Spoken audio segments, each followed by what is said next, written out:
Dengan tekad akan menjadi player pertama yang mengeksplorasi map dunia bawah tanah, Lingxi pun mencoba sesegera mungkin menjelajahi dunia tersebut.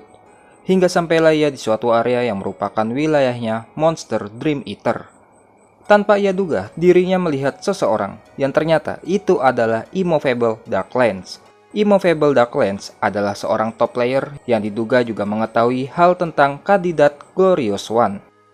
Terlihat ia sedang bersama rekan wanitanya, yang ternyata wanita itu bernama Dika, dan juga merupakan murid dari Immovable Darklands. Di sisi lain, Lingxi terus bersembunyi sembari memperhatikan Darklands serta memeriksa info playernya. Namun, ternyata Darklands kini telah menyembunyikan infonya, jadi ia tak bisa tahu Darklands telah berada di level berapa. Hanya saja, ia tahu pasti bahwa Darklands merupakan top player peringkat 1 di Heavenland. Dirinya cukup terkejut mengetahui Darklands telah sampai di tempat itu sebelum dirinya. Dan selain itu, ia juga bertanya-tanya mengenai siapa sosok wanita yang sedang bersamanya. Hal itu dikarenakan ia tak pernah melihatnya. Tiba-tiba, Darklands menyadari bahwa dirinya sedang diawasi. Ia pun langsung mengayunkan pedangnya dan menebas tempat Lingxi bersembunyi. Serangan tersebut sangatlah cepat hingga membuat Lingxi berpikir bahwa jika bukan dikarenakan top time-nya, kemungkinan ia benar-benar akan terkena serangan tersebut. Aku kira seorang Dream Eater. Kenapa kau malah mengendap-endap di sekitar? Aku hampir saja membuat kesalahan dengan menyerangmu. Oh, aku mengingatmu. Kau adalah Thief yang waktu itu kan? Ucap Darklands yang ternyata masih mengingat Lingxi. Di sisi lain, Dika, muridnya Immovable Darklands, sembari bersembunyi ia bertanya pada masternya, apakah orang yang tiba-tiba muncul itu adalah rekannya. Lingxi yang lalu melihat wanita itu pun sontak terheran-heran mengenai apa yang terjadi. Hal itu dikarenakan perasaan haus darah sebelumnya dari wanita itu kini telah menghilang. Mendengar pertanyaan dari muridnya, Darklands selalu menjawab bahwa ia hanya sekedar mengenalnya karena sebelumnya pernah berpapasan. Dan selain itu, ia juga memberitahukan pada Dika bahwa Lingxi sama seperti Dika, yaitu sama-sama seorang kandidat Glorious One. Dika pun terkejut mendengar apa yang diberitahukan masternya, dan terutama Lingxi. Dirinya sangat terkejut bahwa ternyata kandidat Glorious One bukanlah Immovable Darklands, melainkan malah wanita yang bersama dengan Darklands. Kandidat dari Glorious One ya? Aku menerima notifikasi bahwa 1 dari 3 kandidat telah dikalahkan. Jadi sekarang hanya tinggal kita berdua. Kalau begitu, mari kita berduel. Tantang Dika yang kini aura haus darahnya telah kembali muncul. Lingxi yang masih terheran-heran dengan kembalinya rasa haus darah itu dan juga masih bertanya-tanya apa mungkin dia adalah muridnya Darklands.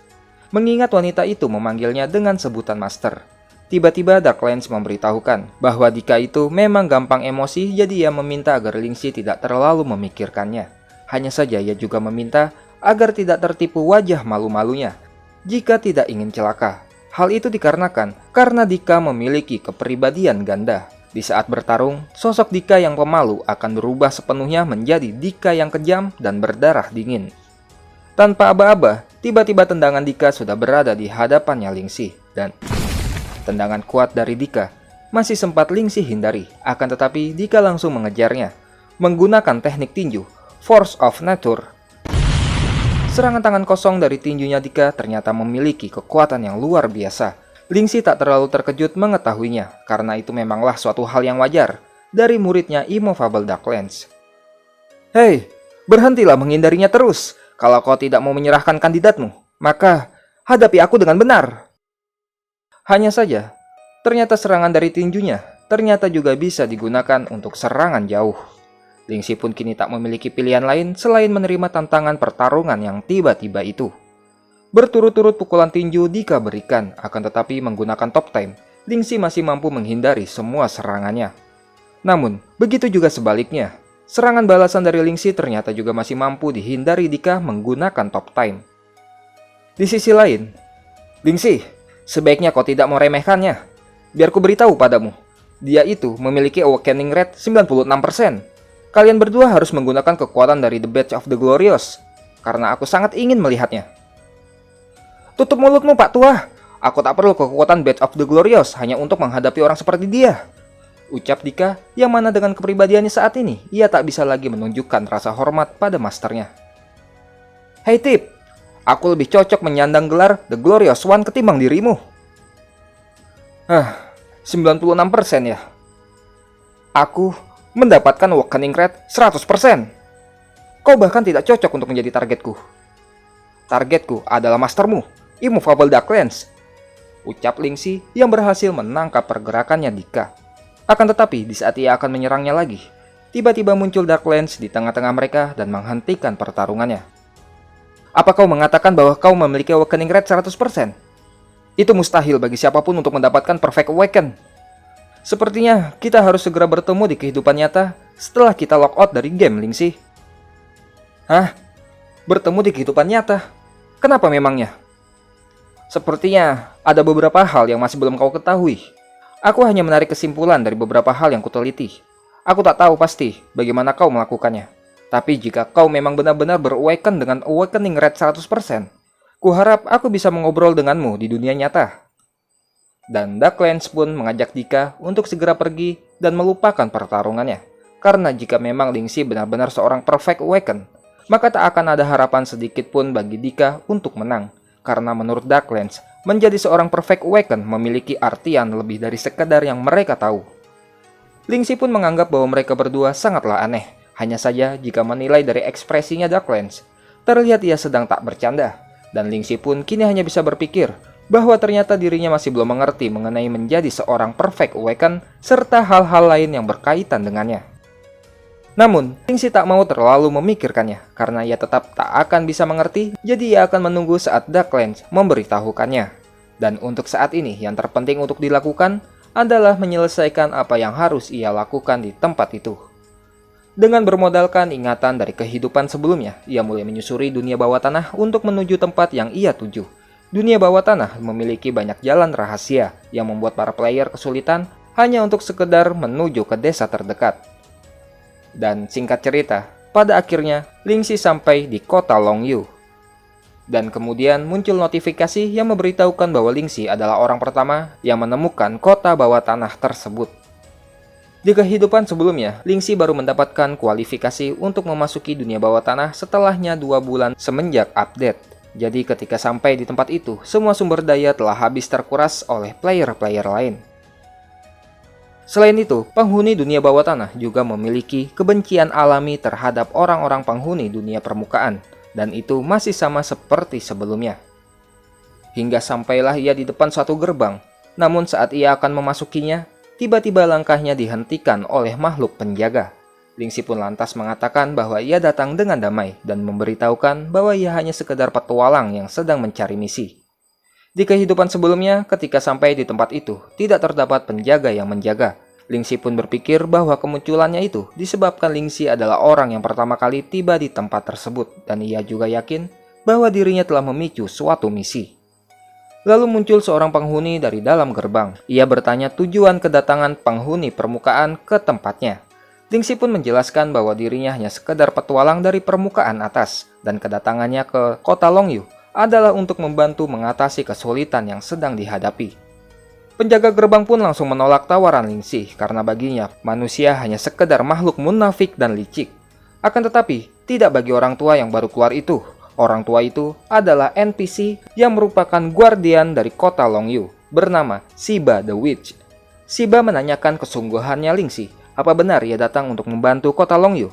Dan setelah Lingxi menyampaikan kesungguhannya, Shiba pun bertanya, apakah Lingxi mampu untuk menghadapi Dragon Scale Demon? Lingxi pun sontak terkejut mengetahui monster yang harus dihadapinya adalah Dragon Scale Demon.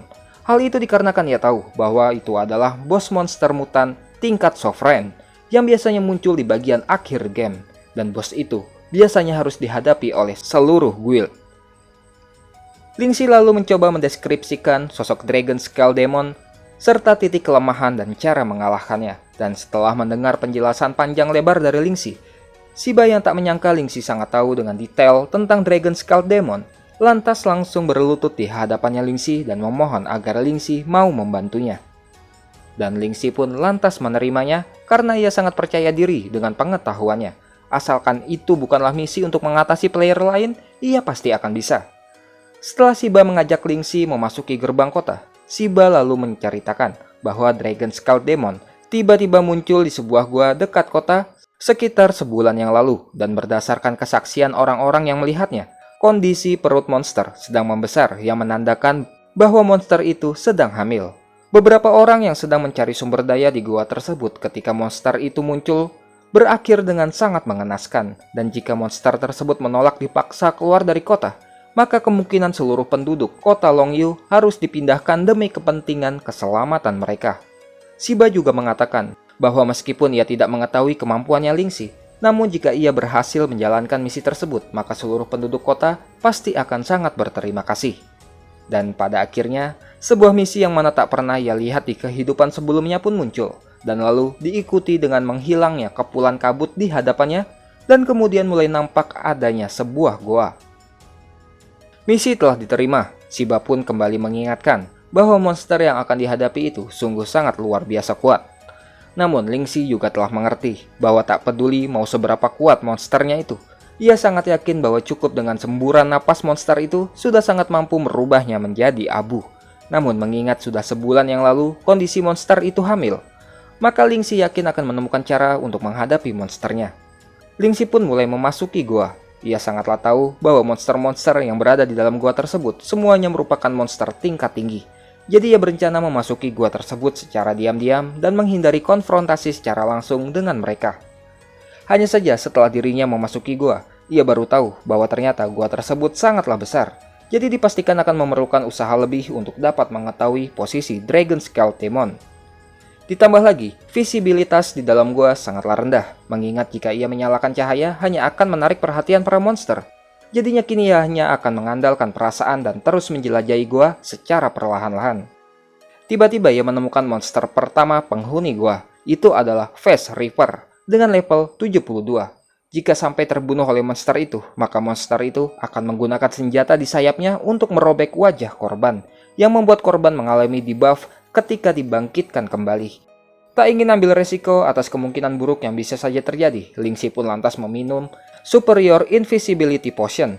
Meskipun ada saatnya jalannya terblokir oleh para monster, dan tak ada lagi pilihan lain selain harus menyerang, dirinya pun lalu menyerang. Namun karena serangan biasa tak akan berpengaruh terhadap monster yang tingkatannya jauh lebih tinggi, maka terpaksa dirinya harus menggunakan skill Spell Thief untuk dapat menghabisinya. Dan setelah berhasil menghabisinya, secepat mungkin Lingxi kembali ke mode tak terlihat. Untungnya, serangannya tadi tidak sampai menimbulkan keributan, sehingga monster-monster yang ada di sekitar tidak sampai tertarik perhatiannya. Dan Lingxi dapat terus melanjutkan perjalanan sembari terus menghindari berbagai monster tingkat tinggi yang ada di sepanjang perjalanan. Singkat cerita, sampailah Lingxi di dekat tempat yang ia tuju. Seperti yang ia perkirakan sebelumnya, bahwa Dragon Scale Demon yang sebelumnya hamil kini telah mengeluarkan telurnya. Telur itu dikelilingi oleh aura mengerikan dari ibunya guna melindungi telur tersebut dari monster-monster lain atau siapapun yang mencoba mengambilnya. Ditambah lagi dengan bos monster sebagai induknya yang tak mungkin bisa dikalahkan Lingxi seorang diri. Jadi dirinya pun harus memikirkan cara agar bisa mengambil telur tersebut tanpa perlu menarik perhatian induknya. Setelah menggunakan Superior Invisibility Potion telah berhasil membuatnya menjadi tak terlihat, namun dirinya juga kini menambahkan dengan skill Conqueror Concealment, yang merupakan skill stealth khusus bagi seorang thief, dan membuat keberadaannya kini menjadi semakin tak terlihat agar mampu lebih mendekat ke sarang telur tersebut. Meskipun ia menyadari stealth-nya itu tak akan bekerja pada bos monster, namun setelah berada dekat dengan telur itu, ia lalu menggunakan Potent Sedative, merupakan potion obat penenang yang diharapkan akan mampu menenangkan Dragon Scale Demon. Telur tersebut merupakan kunci keberhasilan dari misinya, jadi dirinya harus bisa membawa telur itu entah bagaimanapun caranya. Akan tetapi, meskipun dirinya telah menaburkan obat penenang, ternyata Dragon Scale Demon masih bisa menyadari niatnya Lingxi. Sontak Glorious Snake langsung muncul untuk menahan serangannya monster, sedangkan Lingxi berusaha secepat mungkin membawa pergi telurnya. "Berani-beraninya kau mengambil anakku!" Sebuah serangan dengan nafasnya saja sudah sangatlah kuat dan cukup membuat keributan yang mampu mengagro monster-monster lain untuk berdatangan. Apalagi jalur keluar gua yang harus ditempuh juga cukup jauh dan hanya memiliki satu jalan keluar. Lingxi pun merasa dirinya benar-benar seperti hanyalah bebek bagi para monster. Monster tersebut terus-menerus menyerang untuk menyelamatkan anaknya. Lingxi yang mengakui bahwa sikap monster itu sangatlah baik kepada anaknya, maka dirinya pun berpikir akan memanfaatkan telur tersebut untuk melawan induknya. Ia akan memanfaatkan telur itu untuk menjadikannya perisai. Jadi meskipun induknya terus mengamuk dan menyerang, namun karena induknya tak akan berani menggunakan serangan skala besar karena takut mencelakai telurnya, maka dipastikan Lingxi akan mampu bertahan dan terus memancingnya keluar dari gua dan menjauhinya dari kota Longyu guna memenuhi syarat penyelesaian misinya. Akan tetapi, dikarenakan ia harus keluar melalui jalur di mana terdapat banyak sekali monster, mau tak mau dirinya juga kini harus menghadapi monster-monster lain yang juga mengepungnya. Top time miliknya kini benar-benar sedang diuji hingga ke level yang lebih tinggi, karena sedikit pun ia salah melangkah, maka dipastikan ia akan langsung tewas. Bahkan, hanya karena terkena sedikit goresan dari serangan monster-monster tersebut, telah membuat HP-nya kini tinggal tersisa setengah. Hingga di saat semua monster telah mengepungnya dan tak ada lagi jalan untuk melarikan diri, yang dilakukan Lingxi selanjutnya malah meletakkan telur tersebut di tengah-tengah mereka. Tindakan tanpa perlawanan Lingxi pun sontak membuat semua monster akan menyerang. Namun, karena telur kini juga berada dalam bahaya, induknya pun lantas tak akan membiarkan monster-monster itu mencelakai anaknya dan kemudian menggunakan serangan napasnya. Semua monster pun langsung dihancurkan semuanya dalam sekali serang. Rencana Lingxi untuk menyingkirkan para monster telah berhasil. Dirinya pun juga masih baik-baik saja, karena dapat tepat waktu menyingkir dari area serangan. Akan tetapi, dirinya juga kini harus segera kembali untuk segera merebut telur itu lagi. Namun, satu hal yang ia lupakan, bahwa Dragon Scale Demon mampu bergerak dengan sangat cepat melebihi kecepatan dirinya. Dan jika sampai mereka saling berhadapan untuk memperebutkan telur, maka dipastikan ia tak memiliki kesempatan untuk menang. Hingga di saat Dragon Scale Demon hampir berhasil mengambil telurnya, tiba-tiba muncul Glorious Snake menghentikan monster tersebut. Dan pada akhirnya, Lingxi berhasil merebut telur itu kembali. Sekuat mungkin Glorious Snake mencoba menahan Dragon Scale Demon, namun dikarenakan level Glorious Snake jauh di bawahnya, cukup dengan sekali semburan nafas ia pun langsung dikalahkan. Glorious Snake telah mati dikalahkan. Lingxi pun lantas tak akan membiarkan pengorbanannya itu sia-sia. Dan menggunakan grappling hook, Lingxi pun lalu segera keluar dari goa. Akhirnya Lingxi berhasil keluar dari goa dengan selamat dan lalu diikuti Dragon Scale Demon di belakangnya yang masih terus mengejarnya. Sesampainya di luar, Lingxi lalu terus memancing Dragon Scale Demon agar terus mengejarnya hingga keluar dari kota Longyu. Dan singkat cerita, pada akhirnya setelah berada jauh di luar kota Longyu, Lingxi juga berhasil melepaskan diri dari jangkauannya Dragon Scale Demon setelah sebelumnya dirinya harus melarikan diri melalui padang pasir hingga ke padang rumput, yang juga membuatnya berhasil menyelesaikan misi dari kota Longyu. Dikarenakan levelnya berada jauh di bawah level misi, maka XP yang didapatkan ditingkatkan menjadi 2 kali lipat.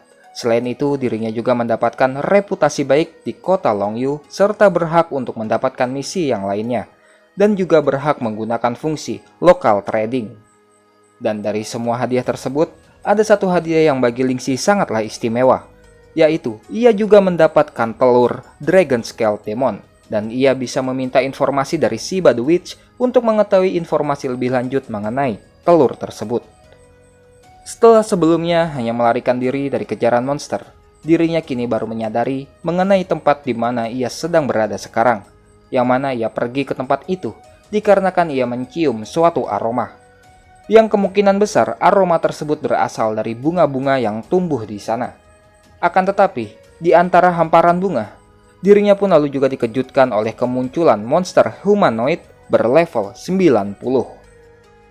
Lingxi yang lagi-lagi terus berjumpa monster tingkat tinggi, sontak merasa bahwa ia sangatlah sial, karena baru saja terlepas dari monster sebelumnya, malah kini bertemu lagi dengan monster kuat lainnya. Namun, ia lalu melihat ada yang aneh pada monster tersebut, yang mana hanya terlihat levelnya saja dan tidak ada namanya. Dan apalagi, yang terlihat kemudian monster itu memiliki gelar. Gelar monster itu adalah Protector of the Undead Mercenaries Altar. Monster humanoid mulai menyadari keberadaan Lingxi, dan dengan cepat, langsung melesat ke belakangnya dan sebuah tendangan kuat dari monster tersebut mampu dengan cepat dihindari menggunakan top time. Lingxi pun lantas mempersiapkan daggernya untuk melawan. Namun tiba-tiba, daggernya itu terlepas dari tangannya dan direbut oleh monster tersebut. Kini Lingxi mulai menyadari, pantas saja gelar monster itu terlihat tidaklah asing, dikarenakan gelar itu memiliki nama yang persis dengan nama daggernya, yaitu Bone Knife of the Undead Mercenary. Monster itu lalu berkata, "Selama bertahun-tahun, tak ada satupun ras yang menginjakan kakinya di daratan suci ini. Aku yakin kedatanganmu ini adalah sebuah takdir. Pemegang Bone Knife of the Undead Mercenary, ini adalah akhir dari Blood River. Dikarenakan kau adalah orang yang dipilih oleh altar, maka aku harus memandumu untuk menawarkan dirimu ke dalam pengorbanan." Ucapan tak terduga dari monster itu lalu telah membawanya ke sebuah altar yang disebut Undead Altar. Sontak membuat Lingxi bertanya-tanya akan pengorbanan yang dimaksud, dan ia hanya bisa berpikir bahwa monster itu menginginkannya untuk mati. Dan tentu saja, Lingxi memilih untuk tidak mengorbankan dirinya sendiri. Monster itu lalu menambahkan bahwa Lingxi akan bisa mencapai kedalaman altar menggunakan daggernya, dan setelah memeriksa kondisi daggernya, ternyata memanglah benar. Tampilan info dari dagger kini telah berubah. Tampilan deskripsi Bone Knife of the Undead Mercenary kini memiliki pola runes Blood River. Kemudian Lingxi dibawa ke bagian dalam altar. Di tempat itu, dirinya pun lalu menanyakan akan pengorbanan yang dimaksud. Namun monster itu hanya menjawab bahwa Lingxi belum memiliki kualifikasi untuk mengetahui detailnya. Namun monster itu berjanji bahwa Lingxi akan mengetahui semuanya jika bersedia untuk menjalani ujian dari altar, yaitu mengorbankan diri. Baru saja Lingxi berhasil memasuki dunia bawah tanah dan malah langsung diminta untuk mengorbankan diri. Tentu saja permintaan macam itu tidak bisa diterima begitu saja. Namun, tiba-tiba terdengar suara dari altar Undead. "Manusia petualang dari permukaan atas, sebagai pembawa The Bone Knife of the Undead Mercenary, kau berhak untuk mempersembahkan korban. Bersediakah kau mempersembahkan korban?" Ucapan altar itu pun lalu diikuti oleh pilihan ya atau tidak.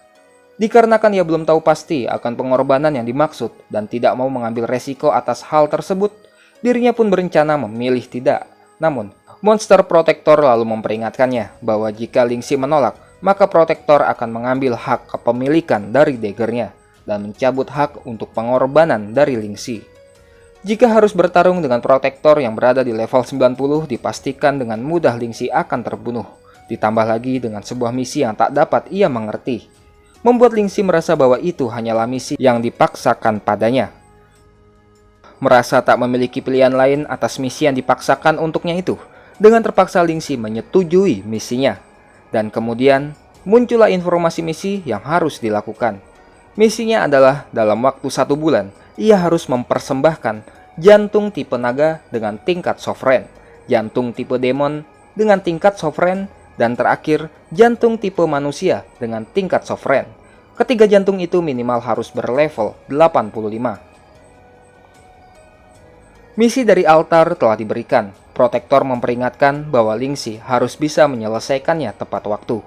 Kegagalan dalam memenuhi misinya akan membuat Lingxi kehilangan setengah dari statnya, dan juga ia akan kehilangan hak kepemilikan dari daggernya. Lingxi sangat terkejut atas hukuman jika sampai gagal dalam misi tersebut. Namun protektor menambahkan bahwa hadiah jika sampai Lingxi berhasil menyelesaikan misinya, maka daggernya itu akan ditingkatkan menjadi tingkat legendary. Hitungan mundur telah dimulai, dan protektor berharap Lingxi akan berhasil dalam menyelesaikan misinya. Protektor di hadapannya Lingxi merupakan tingkat sovereign bertipe manusia dan demon. Namun bagaimanapun juga dia adalah makhluk berlevel 90 dan Lingxi tidak boleh menerima kesalahan sedikit pun. Jadi ia pun mengurungkan niatnya untuk melawannya dan memilih ke kota Longyu terlebih dahulu untuk mengambil hadiah atas misi sebelumnya. Dan untuk misi dari altar, dirinya harus mempersiapkannya secara matang-matang dan tidak boleh terburu-buru. Apalagi mengingat bos tingkat sovereign merupakan bos monster yang seharusnya dihadapi oleh seisi guild. Jadi ia benar-benar tak percaya diri akan bisa menanganinya seorang diri di levelnya yang saat ini. Dan mungkin ini adalah waktunya untuk menggerakkan guild Penumbra. Singkat cerita, Lingxi kembali menuju kota Longyu. Dirinya mampu menggunakan portal teleportasi langsung ke tempat tersebut berkat berhasil dalam misi menyingkirkan Dragon Scale Demon sebelumnya. Dan juga berkat itu, Para penghuni dunia bawah tanah juga menganggap Lingxi sebagai pahlawan dan tidak lagi memandang sinis padanya. Pemandangan tulang naga yang berada di luar kota kini juga telah menghilang, yang kemungkinan itu juga berkat dirinya berhasil menyelesaikan misi unik yang diberikan. Lalu muncullah Shiba the Witch, Shiba yang masih sangat terkejut dengan keberhasilan misi yang diberikan. Lingxi malah langsung mengeluarkan telur Dragon Scale Demon yang ia dapatkan, yang lagi-lagi membuat Shiba terkejut. Shiba lalu mengajak Lingxi ke rumahnya. Di rumahnya, Shiba mengungkapkan bahwa ia tak menduga bahwa Dragon Scale Demon telah bertelur, dan dirinya juga menanyakan Lingxi apakah ia tahu cara untuk menanganinya. Lingxi pun menjawab bahwa kedatangannya itu juga adalah untuk meminta petunjuk dari Shiba, karena ia sendiri tak tahu cara untuk menangani telur tersebut. Shiba lalu memberitahukan bahwa biasanya tak akan ada yang bisa dilakukan terhadap telur yang didapatkan, dikarenakan telur tersebut akan langsung masuk ke mode hibernasi setelah meninggalkan induknya. Jadi tak ada yang bisa dilakukan terhadap telur tersebut. Namun ada suatu cara dan kemungkinan untuk berhasilnya sangatlah kecil. Berhasil atau tidaknya itu benar-benar tergantung dari tingkat keberuntungan. Berhubung Lingxi telah membantu mengatasi masalah yang terjadi, Shiba pun lalu memberikan sesuatu padanya. Itu adalah potion kuno, Bloodline Deviation. Merupakan sebuah item yang sangatlah langka, hanya pernah terdengar dan sangatlah sulit untuk bisa melihatnya. Dikatakan bahwa potion tersebut hanya dijatuhkan dari monster tingkat sovereign yang memiliki drop rate sangatlah rendah. Mencampur potion tersebut dengan essence darah monster lain yang memiliki elemen dan ras yang berbeda akan memberikan pet yang memiliki elemental attribute atau sebuah ras kedua. Namun kesempatan berhasilnya sangatlah tipis dan kesuksesannya sangatlah bergantung dengan tingkat essence darah yang diberikan. Lingxi sangat tidak menyangka ada item yang seperti itu. Dirinya pun bertanya apa mungkin itu juga akan berfungsi pada telur yang dimilikinya. Shiba lalu menjawab, jika dari catatan kuno yang ia baca, bahwa memberikannya pada telur juga bisa dilakukan. Hanya saja itu tetap tergantung lagi dengan tingkat keberuntungan. Namun jika memang itu berhasil, telur tersebut yang merupakan telur yang terlahir dari Dragon Scale Demon bermutasi, maka artinya Lingxi akan mendapatkan Dragon Scale Demon tingkat sovereign yang bermutasi 2 kali sebagai petnya. Lingxi benar-benar sangat tidak menyangka dirinya akan memiliki kesempatan untuk mendapatkan pet tingkat sovereign yang bermutasi 2 kali. Dan jika itu berhasil, maka tak akan ada satupun player yang bisa melawannya di papan peringkat pet yang akan muncul di masa depan. Namun, Shiba memperingatkan, jika sampai gagal, maka potion itu akan lenyap tak tersisa. Jadi, kini terserah pada Lingxi apa dirinya benar-benar akan memberikannya pada telur itu atau tidak. Dan Lingxi pun dengan tegas mengatakan bahwa sudah pasti ia akan melakukannya. Lingxi langsung membuka tutup botol potion dan menggores telapak tangannya untuk memberikan darahnya ke potion tersebut. Ini adalah kesempatan baginya untuk memperoleh gelar pet peringkat pertama di Heavenland. Kesempatannya ada di depan mata, jadi tak mungkin ia akan melewatkan kesempatan tersebut. Meskipun Shiba memberitahukan bahwa Lingxi bisa mencampurnya menggunakan essence darah dari elemental dan ras lainnya, namun Lingxi telah memilih bahwa ia akan menggunakan essence darahnya sendiri yang merupakan essence dari ras manusia.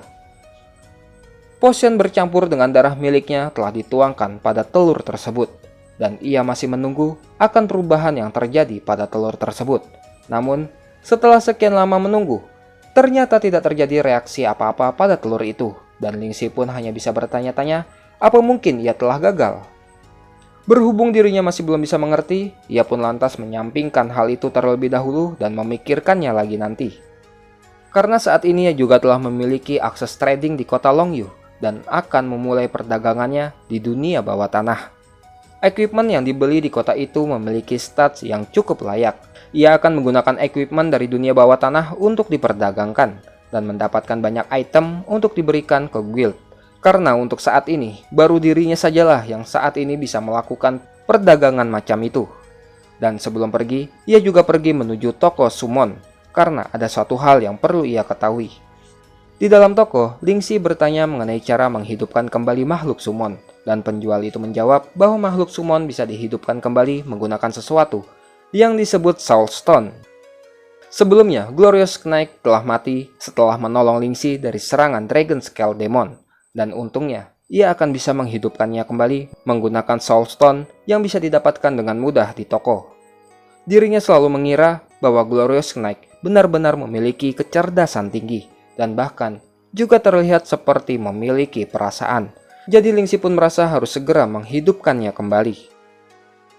Dan singkat cerita, Ling Si pun kini kembali ke markas Guild Penumbra untuk mendapatkan beberapa informasi. Sesampainya di sana, wakil Guildmaster Penumbra, Stillwater, langsung melaporkan niatnya untuk memperbesar markas Guild Penumbra. Hal itu dikarenakan Guild Penumbra kini telah menjadi guild peringkat ketiga, jadi sudah sewajarnya harus segera mengupgrade markas juga. Baik itu fisik bangunan maupun perlengkapannya, semuanya harus ditingkatkan. Meskipun Ling Si meragukan hal tersebut dikarenakan pasti memerlukan biaya yang sangat besar, namun Stillwater memberitahukan untuk tidak meremehkan pondasi dari Nebulos. Selain itu, juga masih ada Tiana yang sangat bagus dalam hal perluasan wilayah, jadi dipastikan itu akan berhasil. Kokoli lalu juga memberitahukan bahwa berkat Ling Si, banyak guild dan workshop yang menghubungi Penumbra untuk bekerja sama, dan Kokoli juga meminta Ling Si agar bisa memeriksa pengeluaran dan pemasukan dari penyimpanan guild. Dan juga beberapa status dari semua member guild, serta juga masih ada banyak dokumen yang harus diperiksa dan ditandatangani oleh Ling Si yang sebagai guild master. Selain itu, mengenai bu gurunya Ling Si, Kokoli juga telah melatihnya. Kokoli mengakui bahwa dirinya sangat senang dalam melatih seorang pemula. Mendengar ucapan Kokoli itu, Ling Si pun berpikir bahwa Kokoli pasti telah menginjak-injak gurunya dalam melatihnya. Ternyata, Stillwater juga masih meminta memeriksa berkas-berkas yang lainnya. Hal itu pun lantas membuat Ling Si langsung menyerah dan memberikan tugas itu kepada Stillwater. Karena memang ia merasa dirinya tidaklah bagus untuk mengelola hal seperti itu. Selain itu, dibandingkan tugas tersebut, ada suatu hal mendesak yang harus segera dilakukan di dunia bawah tanah, yang membutuhkan semua orang untuk dapat melakukannya. Jadi Ling Si meminta agar mengumpulkan semua tim Shadow dan termasuk juga dengan Stillwater dan Kokoli, serta bersama-sama menjadi yang pertama dalam menyelesaikan Guild Dungeon tingkat Sovereign sebelum guild lain menyelesaikannya terlebih dahulu. Kokoli sontak terkejut dengan permintaannya Ling Si, karena dari pernyataannya Ling Si, itu berarti Ling Si menginginkan Stillwater dan Kokoli bergabung dengan tim Shadow. Ling Si pun menjawab bahwa itu benar, karena semenjak tim Shadow ditetapkan sebagai tim independen di Penumbra, dua orang telah keluar dari pertimbangan, yaitu Tilis dan Dark Feather. Status mereka sangatlah rumit dan hal itu membuat mereka tidak bisa berpartisipasi secara langsung ke dalam aktivitas Guild Penumbra. Namun yang akan dihadapi kali ini adalah Dungeon Guild tingkat Sovereign, jadi dirinya tidak ingin membuat kesalahan sedikit pun. Selain itu, Stillwater dan Kokoli sendiri adalah merupakan top ranking cleric dan archer, jadi pastinya mereka akan sangat berguna. Ling Si juga mengatakan bahwa ini hanyalah sementara. Jika misi ini selesai, maka mereka berdua juga bisa segera keluar dari tim Shadow. Stillwater yang memandang curiga pada Ling Si, lalu menanyakan alasan Ling Si yang tiba-tiba ingin mengalahkan tingkat Sovereign di saat update yang baru saja rilis.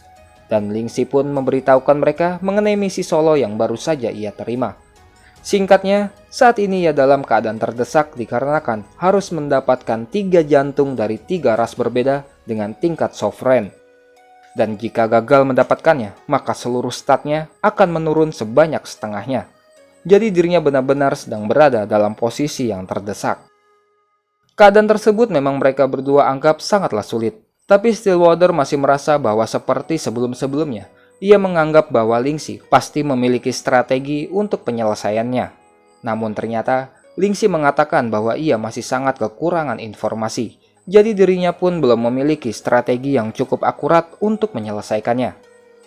Mendengar pernyataannya Ling Si, Stillwater pun langsung memarahinya.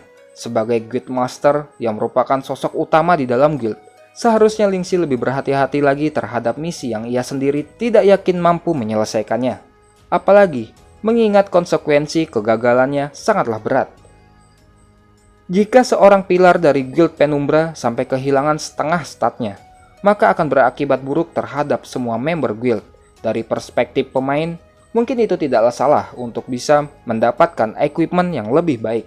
Namun saat ini, Ling Si bertanggung jawab atas guild. Jadi seharusnya Ling Si tidak harus sampai menerima misi pengorbanan tersebut. atau bahkan tidak perlu sampai masuk ke dalam altar itu. Jika sampai gagal, maka semua guild dipastikan akan langsung menantang guild Penumbra dan takdir Penumbra juga akan menumpuk jadi satu ke dalam misi tersebut. Lingxi hanya terdiam mendengar omelan dari Stillwater mengenai dirinya yang kini bukan lagi seorang solo player, melainkan semua tindakannya kini juga akan berakibat kepada timnya, guildnya, dan juga orang-orang di sekelilingnya. Lalu Stillwater pun pergi dari ruangan tersebut untuk meninggalkannya. Kokoli cukup cemas karena Stillwater pergi begitu saja. Namun Stillwater lalu mengatakan bahwa ia akan pergi untuk membuat persiapan, dikarenakan mereka tak boleh sedikit pun melakukan kesalahan. Ucapan Stillwater benar-benar membuat Lingxi tersadar bahwa di kehidupan ini, dirinya tidak lagi seorang solo player yang bisa bertindak semaunya. Sekarang ini dirinya memiliki banyak rekan, sebuah guild, dan juga tanggung jawab.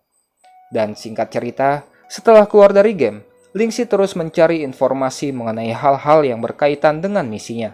Pak tua yang berada di sampingnya pun lalu mengatakan suatu hal yang tak terduga. Ia mengatakan bahwa saat ini, Lingxi terlihat lebih bahagia dan positif dibandingkan saat pertama kali bertemu dengannya. Dan Pak tua pun bertanya, apa mungkin Lingxi membuat banyak teman di dalam game? Lingxi pun lantas hanya tersipu malu mendengar pertanyaannya Pak tua. Dirinya pun lalu tersenyum, kemudian berkata di dalam hati, bahwa tidak hanya itu saja. Ia juga mendapatkan sesuatu yang tidak kalah penting. Saat ini, ia juga telah memiliki keluarga. Dan hari berkumpulnya Lingxi bersama timnya pun tiba. Lingxi langsung menemui Stillwater untuk memberitahukan bahwa ia telah mengumpulkan semua informasi dari web resmi Heavenland, hal-hal yang tidak bisa ditemukan dari perpustakaan di dalam game, petunjuk dari para NPC, dan lain sebagainya. Dan kini ia memutuskan bahwa ia telah siap untuk menantang Denjin.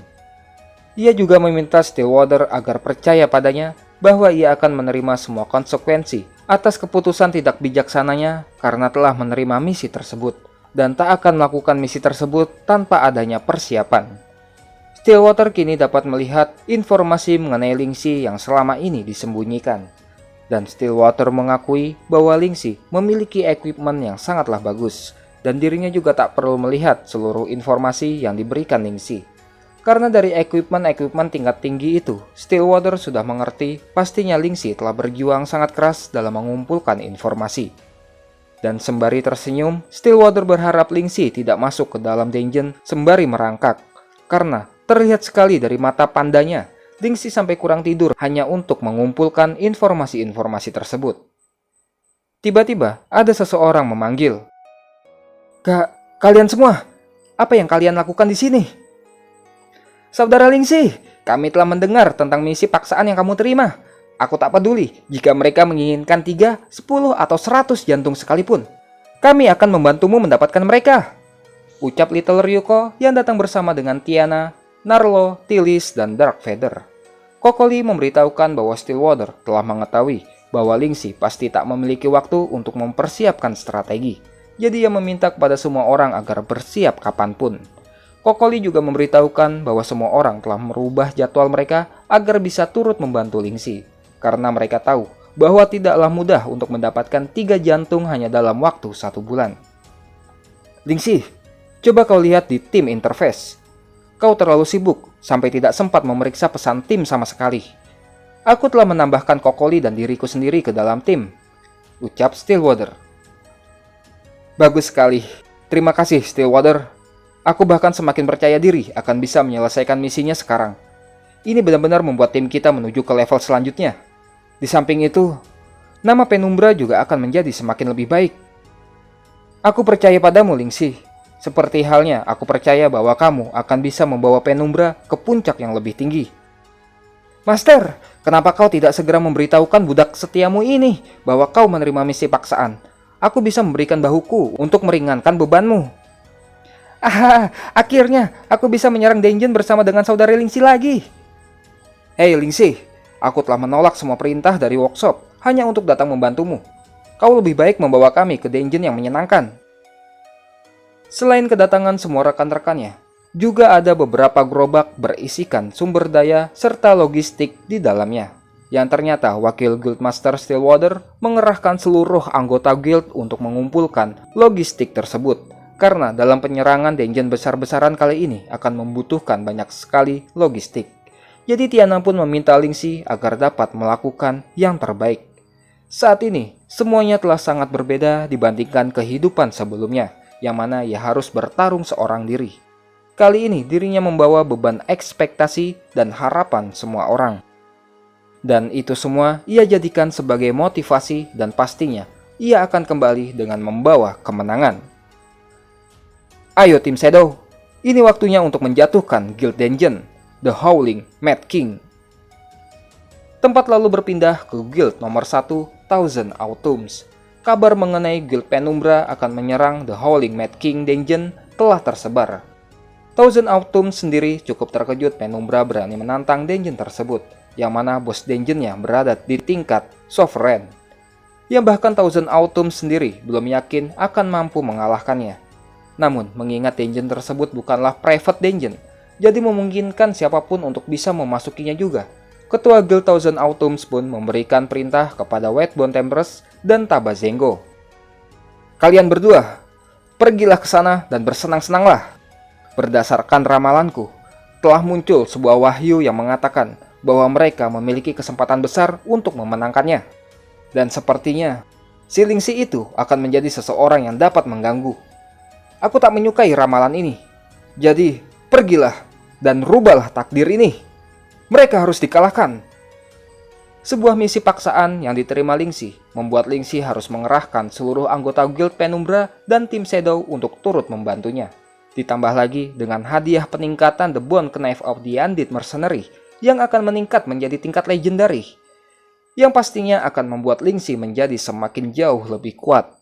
Lalu, mampukah Lingxi menyelesaikan misi sulit tersebut dan mampukah mereka menghadapi pihak guild nomor 1 yang sudah bersiap untuk mempersulitnya? Nantikan kelanjutannya hanya di Sobat Ngomik.